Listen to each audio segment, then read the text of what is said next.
డీజీపీని కలిసిన అనంతరం కాంగ్రెస్ మాజీ ఎమ్మెల్యే మల్రెడ్డి రంగారెడ్డి మీడియాతో మాట్లాడుతున్నారు. ప్రత్యక్ష ప్రసారం ద్వారా చూద్దాం. సమగ్ర విచారణ చేసి మీరు వెంటనే వీళ్ళను అదుపులో తీసుకుంటే తప్ప మీకు అసలు నిజాలు బయటపడాయని చెప్పాం. మీరు బయటనే ఉంచి మరి నిజాలు అడిగితే ఎవరు కూడా, ఏ దొంగ కూడా, ఏ ల్యాండ్ గ్రాబర్ కూడా నేను ల్యాండ్ గ్రాబింగ్ చేసినా అని, లేకపోతే గ్యాంగ్స్టర్లతో కలిసి తిరిగినా అని, లేకపోతే గ్యాంగ్స్టర్లతో నాకు సంబంధాలు ఉన్నాయని ఎవ్వరు కూడా మర్యాదగా చెప్పరు.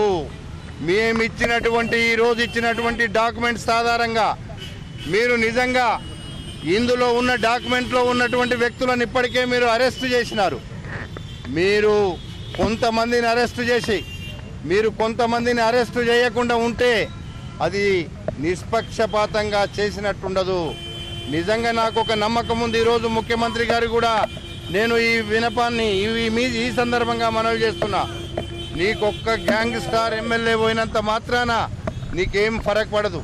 నీ ప్రభుత్వానికి మంచి పేరు రావాలంటే ఇందులో అసలైన గ్యాంగ్స్టార్ అయినటువంటి ఎమ్మెల్యేను మీరు అరెస్టు చేస్తే గడిచిన 8 సంవత్సరాలు 7 సంవత్సరాల నుంచి జరిగిన అవకతవకత అన్నీ, భూదందాలన్నీ బయటికి వస్తాయని చెప్పి ఈ సందర్భంగా మనవి చేస్తూ ఉన్నా.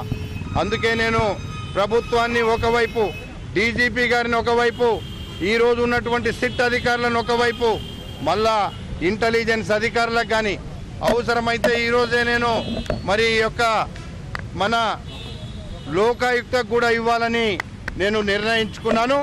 లోకాయుక్త మరి కమిషనర్ చైర్మన్ గారు కూడా సమయం ఇస్తే వాళ్ళకు కూడా చెప్తాను, నేను న్యాయం చెయ్యమని.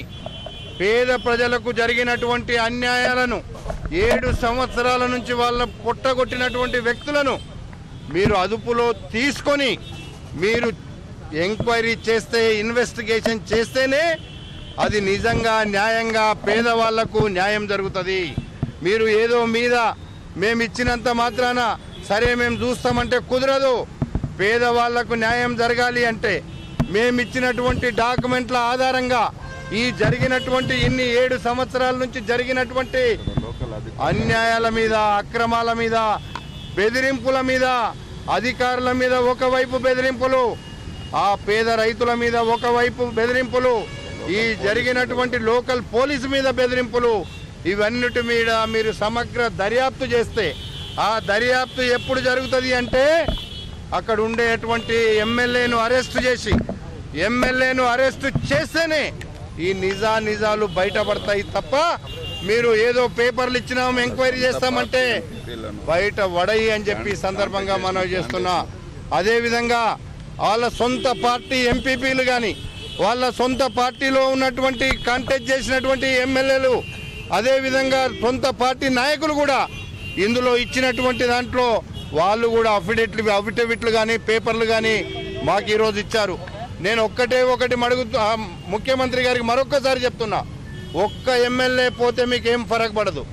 కానీ ఈ సమాజానికి ఇలాంటి చీడ పురుగులను వేరేయకపోతే ఇంకా చాలా మంది చీడ పురుగులు తయారవడానికి అవకాశం ఉంది. ఈ అవకాశాన్ని రానియకుండా చూడమని నేను ప్రభుత్వాన్ని కోరుతున్నా. నా మీద చాలా అవాకులు చవాకులు పేలుస్తూ ఉన్నాడు. పేలవని అండి, నాకేం బాధ లేదు. పేద ప్రజల కోసం ఎవరు తిట్టినా నేను భరిస్తాను.